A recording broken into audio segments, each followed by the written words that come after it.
नमस्कार किसान भाइयों, आपका स्वागत है एएसपी किसान सुविधा चैनल में।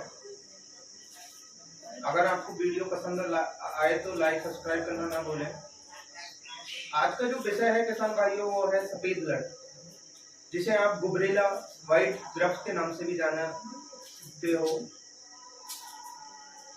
आज हम आपको सफेद लट के बारे में पूरा बताएंगे किसान भाइयों, इसको कैसे पहचाना जाता है, क्या इसका जीवन चक्र है, किस प्रकार से इसका रोकथाम किया जाता है।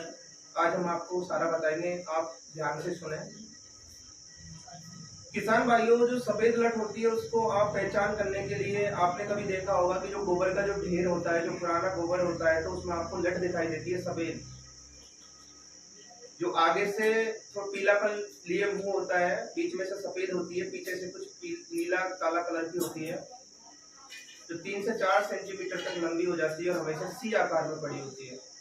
आपने कभी भी देखा होगा तो आपको वो सी आकार में ही दिखाई देगी। दूसरा किसान भाइयों, आपने कभी देखा होगा आपकी जैसे बाजरे की फसल होती है, तो बाजरे की जो फसल है उसमें नीचे पौधा सूख कर गिर जाता है, आंधी से गिर जाता है, तो आपको लगता है कि हमारा जो खेत की फसल है वो कैसे गिर गई, पड़ोसी की फसल तो गिरी ही नहीं। तो आप कभी आपने पौधे के नीचे जाकर खोद के देखा हो तो आपको एक लट दिखाई देती है, जिसे वही सफेद लट होती है किसान भाइयों। उसे आप गुड़े भी कहते हो, गुबरेला के नाम से भी जानते हो। तो इस प्रकार से इसको पहचाना जा सकता है कि सफेद लट क्या होती है किसान भाइयों। इसका जो जीवन चक्र होता है किसान भाइयों वो 1 साल का होता है। किसान भाइयों, वर्षा ऋतु में इसके जो वयस्क हैं वो इसके पोषी पौधों पे आकर मंडराते हैं। आपने देखा होगा शाम को 7-8 बजे के बीच में घोंघों की आवाज आती है, तो ये उस टाइम पे अंडा देते हैं। 1 से 2 सप्ताह के अंदर इसका द्वितीय अवस्था आ जाती है।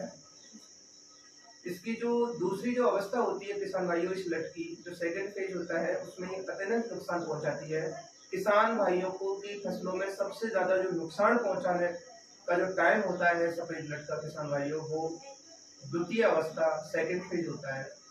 उस दौर पे काफी नुकसान पहुंचाती है। इसके जो फ्लोर होता है वो जमीन के अंदर चला जाता है।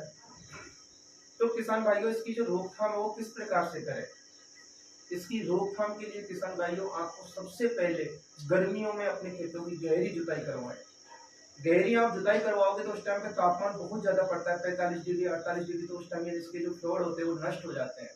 तो अंडा नहीं देंगे तो इसकी जो संख्या है वो नहीं बढ़ेगी, इसका जो प्रकोप है वो नहीं रहेगा। दूसरा किसान भाइयों, वर्षा ऋतु में जो प्री मानसून आता है, पहली जो वर्षा होती है उस टाइम पे ये सक्रिय हो जाती है, ये अपने पोषी पौधों की तरफ जाती है, ऊपर निकल के आती है। जैसे नमी की मात्रा बढ़ती है जैसे ये ऊपर निकल के आती है। और पोषी पौधों जैसे इनके जो पोषी पौधे कौन कौन से होते हैं, बेर होता है, शीशम होती है, नीम होता है, गूगल है, खेजड़ी है, इन पौधों पर जाकर ये बैठती है, उनकी पत्तियों को खाती है। तो किसान भाइयों, उस टाइम पे आप मार्केट से दवाई आती है मेथोक्साबेंजीन फेरोमोन, जिसे आप एसीनोल के नाम से भी जानते हो, आपको एसीनोल के नाम से मिल जाएगी। वो काफी डिस्पेंसर भी चालू है मार्केट में, जैसे फेरोमोन जेल के नाम से जानते हैं। इनका जो पीरियड होता है वो लंबा होता है, 7 से 10 दिन का होता है। तो आप उस टाइम पर उनको लाके, जिनको कोई ज्यादा खर्चा भी नहीं आता, पैसा भाई 50-60 रुपए की सीसी आती है, तो उससे पहले आप क्योनाल फोर्स या इमिडाक्लोपरिड का आप स्प्रे कर दो उन पेड़ों पर जिन पर जाकर ये बैठती है। 4-5 कुछ ऐसे पौधे लो जिन पर आप इसका स्प्रे करें। किसान भाइयों, इसमें सबसे जो महत्वपूर्ण जो जानकारी है वो यही है कि इसका जो रोकथाम है वो समन्वित प्रकार से किया जा सकता है। सभी अगर किसान भाई मिलकर समूह में करोगे तो ही इसका रोकथाम होगा। अगर किसी किसान ने एक अपने खेत में इसको रोकथाम करने के लिए उपाय किया तो बाद में किसान भाइयों दूसरे खेत से आपके खेत में आ जाएगी, उसका रोकथाम संभव नहीं होगा। तो इसका जो रोकथाम है किसान भाइयों समन्वित प्रकार से सभी मिलकर करें। उस टाइम पे किसान भाइयों आप जब इसका स्प्रे करोगे क्लोनाल्फोस और इमिडाक्लोपरिड का, तो आप इमिडाक्लोपरिड का तो आप 1.5 ml ले लो प्रति लीटर पानी में, और क्लोनाल्फोस का उपयोग कर रहे हो तो आप 2 ml प्रति लीटर पानी में इसका स्प्रे कर दें। वो कीटनाशक का काम करता है, जिससे इसकी जब पौधों पर आकर बैठेंगी वो, तो उनकी जो जैसे ही पत्तियों को खाएंगी तो वो नष्ट हो जाएंगे। अंडा भी नहीं देंगे तो उनकी संख्या नहीं बढ़ेगी, तो भी उनका रोकथाम संभव है। दूसरा किसान भाइयों, जब आप वो एसीनोल लेके आए हो, फेरोमोन जेल लेके आए हो, तो आप उसको उस पौधे पर 4-5 जगह पे लगा दो। उससे वो गंध निकलती है जिससे वो आकर्षित होकर उस पौधे पर जल्दी सारे समूह में आकर बैठती है। जैसे ही वो बैठेंगे, जैसे ही वो पत्तियों को खाएंगी तो वो नष्ट हो जाएगी। किसान भाइयों की एक और शिकायत होती है कि हमारा तो जो सफ़ेद लट है उसका प्रकोप बढ़ता ही जा रहा है।